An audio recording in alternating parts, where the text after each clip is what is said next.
तो मैं ऐसे ही बैठा था, मेरा टाइम पास नहीं हो रहा था, तो मैंने सोचा चलो गेम खोल लेते हैं। जैसे ही मैंने गेम खोला उसमें मेरे को दिखता है कि सीएस का सीज़न आने वाला है। मेरे पास सिर्फ 5 दिन बचे हैं रैंक पुश करने के लिए, और मेरी रैंक कितनी है हीरोइक के सिर्फ 27 स्टार। उसी मोमेंट मेरे दिमाग में एक आइडिया आता है कि मेरे को रैंक पुश तो करनी है, क्यों ना इस बार थोड़े अलग तरीके से करी जाए। ये सिंपल रैंक पुश देखो हर कोई कर लेता है, तो मेरे दिमाग में आता है कि मैं एक चैलेंज लेता हूँ। हाय मॉगर फैमिली, दिस साइड शौर्य। कुछ लोग मेरे को यहाँ पे सास्के के नाम से भी जानते होंगे। आज से मैं एक इंसेन चैलेंज शुरू कर रहा हूँ, जिसके अंदर मैं सीएस रैंक के अंदर पुश करूँगा इलाइट मास्टर तक सिर्फ 5 दिन के अंदर।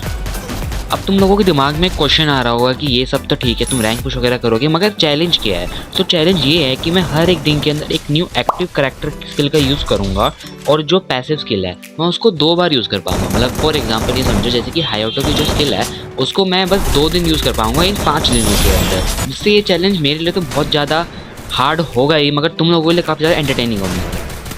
और इस सीरीज़ से तुम लोग ये भी जान पाओगे कि तुम लोगों को नए अपकमिंग सीएस के अंदर कौन सी स्किल यूज़ करनी चाहिए according to your play style. So without wasting any time let's begin the video. Okay, so उसके लिए पहले तुम लोगों को ये समझना पड़ेगा कि मैं डे 1 के अंदर कौन कौन सी कैरेक्टर स्किल यूज़ करने वाला हूँ। डे 1 के अंदर मैं यूज़ करने वाला हूँ तात्सुया, नायरी, फोर्ड और थीवा। ये 4 कैरेक्टर मैं यूज़ करने वाला हूँ। और हाँ, ये कैरेक्टर स्किल उन लोगों के लिए बढ़िया है जो रश खेलना पसंद करते हैं और अग्रेसिव खेलना पसंद करते हैं। मैं बताता हूँ कैसे। देखो, जो तात्सुया है वो तुम्हें मोबिलिटी बहुत बढ़िया देता है, जिससे तुम यहाँ से वहाँ 1 सेकंड के अंदर इधर से उधर हो सकते हो। और यहाँ पर तुम्हें ये अचानक से रश करने के लिए बहुत ज़्यादा हेल्पफुल होता है। जैसे कि तुम 1 सेकंड तात्सुया मार के सामने गए, M590 से हमने 2 गोली मारी, बंदा नॉक, वॉल लगाया, फिर 2 गोली मारी, बंदा नॉक, वॉल लगाई। तो इससे तुम्हारे लिए तात्सुया बहुत ज़्यादा हेल्पफुल रहता है। एंड रही बात थीवा की, तो थीवा बेसिकली तुम्हारे टीममेट्स के काम आएगा। वैसे तो मैं सोलो ही खेलने वाला हूँ मोस्टली, मेरे कोई टीममेट्स है नहीं मेरे साथ जिसके साथ मैं खेलने वाला हूँ। मगर जो रैंडम टीममेट्स भी होंगे, कभी कभार ऐसा होता है कि तुम्हारे टीममेट्स ही तुम्हारे सबसे बड़ा एसेट होते हैं। कभी कभार नहीं, मतलब मोस्टली ये होता ही है, बट रैंडम टीममेट्स के साथ ऐसा नहीं होता। मगर मैं फिर भी थीवा को रखने वाला हूँ। और रही बात फोर्ड की, फोर्ड तुम्हें जैसे ही तुम्हें डैमेज पड़ेगा वैसे तुम्हें 10-10 करके 4 सेकंड तक एचपी देगा। बेसिकली तुम्हें वो 40 एचपी देगा, और इसका कूलडाउन टाइम जो है वो देगा होता है 20 सेकेंड। और फिर बात आती है नायरी की। नायरी जो है हमारी वॉल को जो डिप्लॉय करते हैं उसको हमारी ड्यूरेबिलिटी इंक्रीज़ कर देता है, उसके साथ हमें थोड़ी सी एचपी भी देता है। तो बेसिकली जो ये कॉम्बो है ये अग्रेसिव प्लस थोड़ा रेजिस्टेंस कॉम्बो है, जिससे कि मैं थोड़ा लंबे समय तक फाइट के बीच में टिक पाऊँगा। अब देखो, मेरे पास वैसे भी टीममेट्स हैं नहीं, तो इसका कोई फ़ायदा नहीं है। मेरे को कायदे से देखा जाए तो मेरे को कोई एग्रेसिव स्किल ज़्यादा यूज़ करनी चाहिए। तुम्हारे दिमाग में ये आ रहा होगा, मगर जो मैंने चैलेंज लिया है उसके हिसाब से मेरे को हर तरह की स्किल यूज़ करनी चाहिए, जिससे तुम लोगों को बेनिफिट हो अपकमिंग सीएस के न्यू सीज़न के अंदर। तो देखो, अगर मेरे को ये चैलेंज कंप्लीट करना है तो मेरे को बेसिकली दिन के अंदर एक 15 मैचेस खेलने होंगे। एक दिन के अंदर 15 मैचेस मेरे को खेलने हैं, और 15 के 15 जीतने हैं, तब जाके मैं चैलेंज को कंप्लीट कर पाऊंगा before the end of day 5, मतलब सीज़न ख़त्म होने से पहले भी। सो देखो, मैंने डे 1 के अंदर टोटल 14 मैचेस खेले, 15 नहीं खेल पाया, मेरे पास थोड़ी टाइम की कमी थी। अब यहाँ पे तुम आगे देखोगे कि मैंने यहाँ पे कितने मैचेस जीते, कैसे जीते, मेरे को क्या क्या डिफ़िकल्टीज फेस करनी पड़ी, और मेरे यहाँ पे क्या क्या क्लच मोमेंट थे।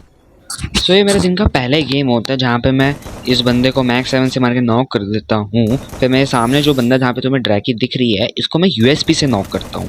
अभी तुम देखना, मतलब मैं सामने वाले बंदे का किल चोरी कर लेता हूँ अपने टीममेट्स का। खैर कोई नहीं, चलता है ये सब तो।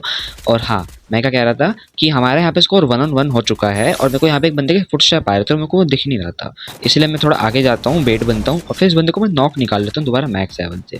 इस बंदे को मैं फिनिश लेता हूँ, और मेरे को वो बंदा लेफ्ट में दिख गया था। अब मेरे को पता था मेरे को उसके क्लोज जाना पड़ेगा, क्योंकि मेरे पे लॉन्ग रेंज की गन थी नहीं। यहाँ पर मैं उसके क्लोज जाता हूँ, फिर मैं इसको भी मार के एस कर लेता हूँ। मतलब मेरा पहला गेम ही यार एस निकल गया है यार। तो तुम क्या मान रहे हो मेरे को? प्रो हूँ यार मैं, नूब थोड़ी हूँ। अब देखो, यहाँ पे हम बात करते हैं दूसरे गेम की। ओके, तो ये मेरा दूसरा गेम था जिसके अंदर मेरे को वीएसएस मिलती है, और यहाँ पे मैं इस बंदे को नॉक कर देता हूँ। और भाई वीएसएस का क्या ही तो रेट ऑफ फायर बढ़ाया है यार इस बार गरीना ने।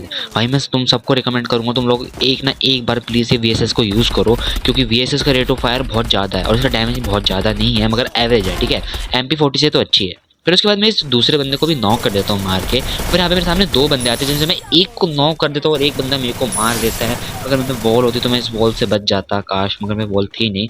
बट उसके बाद भी मेरा यहाँ पे ये 3 किल हो जाते हैं यहाँ पे। फिर उसके बाद ये उसी गेम का क्लिप है जहाँ पे मैं थोड़ा बाहर निकलता हूँ। यहाँ पे सामने से एक बंदा आ रहा होता है, मैं इसको वीएसएस का हेड मार के नॉक कर देता हूँ। फिर मैं इसको जल्दी से फिनिश लेके लेफ्ट निकलता हूँ। लेफ्ट में को यहाँ पे ड्रैगी दिखता है, ड्रैगी को मैं वीएसएस से दोबारा मार के नॉक कर देता हूँ। फिर मैं वॉल लगाता हूँ, यहाँ से मैं ऊपर जाता हूँ, ऊपर मैं देखता हूँ मेरा बंदा नॉक पड़ा है। फिर वहाँ पे मैं एक और बंदे को मार के नॉक कर देता हूँ। यहाँ पे ये मेरा दूसरा या तीसरा ट्रिपल किल का गेम है। मतलब मैंने यहाँ पे आज के दिन बहुत ज़्यादा ट्रिपल निकाले थे। इस कॉम्बो से खेलने के बाद मेरे को एक बात समझ में आई कि तुम इस कॉम्बो के साथ एज के लिए नहीं जा सकते हो, क्योंकि तुम्हारी भले रेजिस्टेंस ज़्यादा है मगर तुम्हारी फायर पावर कम है इस कॉम्बो के साथ। एंड मैं वैसे भी तुम्हें पहले बता दूं, अगर मैंने नहीं बताया तो, कि मैं यहाँ पे विदाउट गन स्किन्स खेल रहा हूँ। अगर तुम्हें यहाँ पे जितनी भी गन स्किन्स दिख रही है वो गन स्मिथ के ऑप्शन से दिख रही है, उसका बस इफेक्ट रहता है, उसके एट्रीब्यूट्स ऑफ रहते हैं। इस बार गरीना ने सोलार मैप बहुत बढ़िया बनाया है, और सोलार मैप से मेरे को याद आया कि ये गेम मेरा सोलार मैप का ही है, जिसके अंदर मैंने दोबारा डबल या ट्रिपल किल किया था। जैसे कि आप देख सकते हो मैंने अपने टीममेट का किल चुरा लिया, और इस बंदे में मैं यूएमपी का हेड मार के इसको नॉक कर देता हूँ, जिससे मैं फिनिश ले लेता हूँ। फिर यहाँ से मैं आगे जाता हूँ। यहाँ पे मेरे को याद है एक बंदा आता है जिसे मैं मार नहीं पाता, मतलब यहाँ पे मैं थोड़ा सा मेरा ग्लिच हो जाता है, मेरा फायर बटन मूव नहीं कर पाता, इसलिए मैं इस बंदे से मर जाता हूँ। तो इसमें कोई कैरेक्टर स्किल की दिक्कत नहीं है, तुम सोचो मैं इसमें मेरा खुद का फॉल्ट था। ओके, और हाँ, यहाँ से फिर हम थोड़ा आगे जाते हैं। ये अगले गेम का है, ये गेम नंबर 4 या 5 का है। ओके, तो यहाँ से हम थोड़ा आगे जाते हैं। यहाँ पे एक बंदा था, बंदी थी मतलब, जिसको मैंने पहले नॉक किया था, वो रिवाइव हो गई। फिर उसको मैं दोबारा से फ्लैश टूज मार के पीछे फेंकता हूँ, फिर मैं उसको घुस के यूएमपी से नॉक कर देता हूँ। अब यहाँ से मैं आगे जाता हूँ। यहाँ से मैं देखता हूँ कि मेरे टीममेट्स थोड़े मुसीबत में, तो उनके पास में जाता हूँ, मगर उनको पीछे से फुटस्टेप आता है, इसलिए मैं पीछे आता हूँ। और इस बंदे ने भाई मेरे को क्या ही तो डैमेज भरा था यार, मगर मैं जैसे ना तैसे करके इस बंदे से बच के इसको नॉक करके फिनिश कर देता हूँ। और यहाँ से फिर मैं आगे निकलता हूँ। यहाँ से मैं आगे निकलता हूँ, देखता हूँ कि मेरा 2v1 की सिचुएशन बची है। फिर मैं यहाँ पे इस बंदे पे डायरेक्टली घुस जाता हूँ, रश कर देता हूँ, क्योंकि मेरे को पता था मेरे टीममेट ने इसको डैमेज दिया होगा। और फिर इस राउंड को भी हम यहाँ पे विन कर देते हैं। फिर उसके बाद हम आते हैं यहाँ पे गेम नंबर 6। मतलब ये तुम ये समझ लो, ये वो वाला गेम था जब मेरे को 40 स्टार चाहिए थे। ठीक है, मतलब मेरा 40वां गेम था, मतलब 39 स्टार पे था। अगर मैं इस गेम को जीत जाता तो मेरे को 40 स्टार मिल जाते। ठीक है, फिर उसके बाद यहाँ पे मैं इस बंदे को नॉक कर देता हूँ। ठीक है, यहाँ से फिर हम आगे चलते हैं। मैं इस बंदे को भी डैमेज देता हूँ, नॉक करता हूँ। मेरी हेल्थ ऑलरेडी लो थी। यहाँ पे मैंने इस बंदे को फिनिश करना जरूरी समझा, जबकि मेरे को यहाँ पे बंदे को फिनिश ना करके खुद को हील करना था। यहाँ पे ऊपर से 2 बंदे और आते हैं, एक को मैं गोली भी मारता हूँ मगर वो बंदा मरता नहीं है। मगर यहाँ पे मेरा टीममेट जो है हमें वो राउंड जिता देता है। उसके बाद यहाँ पे जो है ये फाइनल राउंड होता है मेरा 39 गेम का ही, जहाँ पे मैं थोड़ा सा डम्ब मिस्टेक कर देता हूँ। मैं किल के चक्कर में यहाँ पे ये हरकत कर देता हूँ कि मेरे को ज़्यादा किल मिलेंगे तो ज़्यादा व्यूज़ आएंगे। ओ सॉरी, ज़्यादा सच बोल गया, सॉरी। हाँ, तो मतलब मैं यही कह रहा था बेसिकली कि अगर मैं यहाँ पे किल कर देता तो हम ये वाला राउंड जीत जाते, मगर मैंने ऐसा करा नहीं। यहाँ पे देखो मैं टायर से जंप करके पड़ा था, यहाँ पे ऑलरेडी 2 बंदे नॉक पड़े थे, मगर वो बंदे दिमित्री से उठ जाते हैं। मैं वेट करता हूँ मेरे टीममेट का मरने का।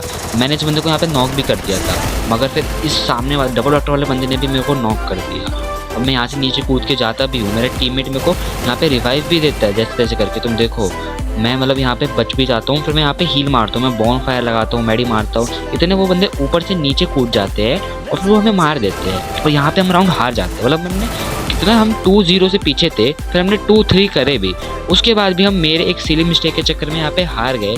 बट खैर कोई नहीं।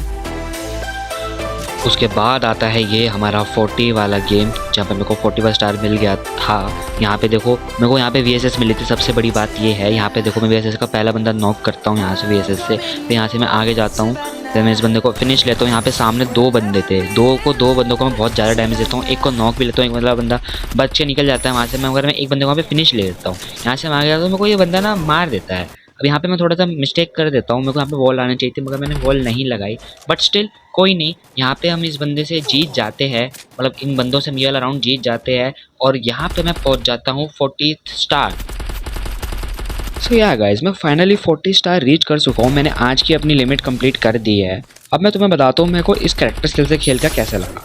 देखो सिंपल सी बात है, तात्सुया एक बहुत बढ़िया एक्टिव स्किल है अगर तुम थोड़ा एग्रेसिव खेलना चाहते हो तो, मगर तुम्हें इसको सही से यूज़ करना आना चाहिए। ठीक है, और उसके अलावा जो मेरे बाकी जितने भी पैसिव स्किल थे, अगर मैं यहाँ पे थीवा की जगह एंड्रू या फिर कोई दूसरा अटैकिंग कैरेक्टर लगा लेता तो मेरे को ज़्यादा बेनिफिट होता, क्योंकि मैं यहाँ पे अपने टीममेट्स के साथ नहीं खेल रहा, मैं अपनी पूरी टीम लेके नहीं खेल रहा। अगर मैं पूरी टीम लेके खेल रहा होता तो मेरे लिए ये वाला कॉम्बो सबसे बेस्ट है। बट अगर मैं यहाँ पे सब कुछ मुझे खुद ही करना है तो मेरे को एक ऐसा कैरेक्टर स्किल बनाना चाहिए जिसमें मैं सब कुछ कर सकूँ। खैर जैसे भी हो, ये कैरेक्टर स्किल बहुत बढ़िया कैरेक्टर स्किल है। अगर मैं इसको 10 में से रेट करना चाहूँ तो मैं इसको 10 में से 8 की रेटिंग दूंगा, क्योंकि मेरे पास एक प्रॉपर टीम नहीं थी। टीम छोड़कर मेरे पास एक पार्टनर भी होता तो ये कैरेक्टर स्किल बहुत ज़्यादा बेनिफिशियल होती है, क्योंकि इसके अंदर मेरे पास थीवा भी है जो हमें इंस्टेंट रिवाइव देता है और इंस्टेंट 60 की HP देता है। ठीक है। तो हमारे टोटल 80 एचपी मिलती है एक बंदे को जो रिवाइव होता है। ये क्रिटिकल मोमेंट्स में बहुत ज़्यादा काम आता है, टूर्नामेंट्स में इसका बहुत ज़्यादा यूज़ इसलिए ही होता है। Guys, this is it for today's video. मैं आपको ऐसे ही एक नए चैलेंज के साथ मिलता हूँ कल, क्योंकि कल है डे 2। सो या stay tuned and bye bye.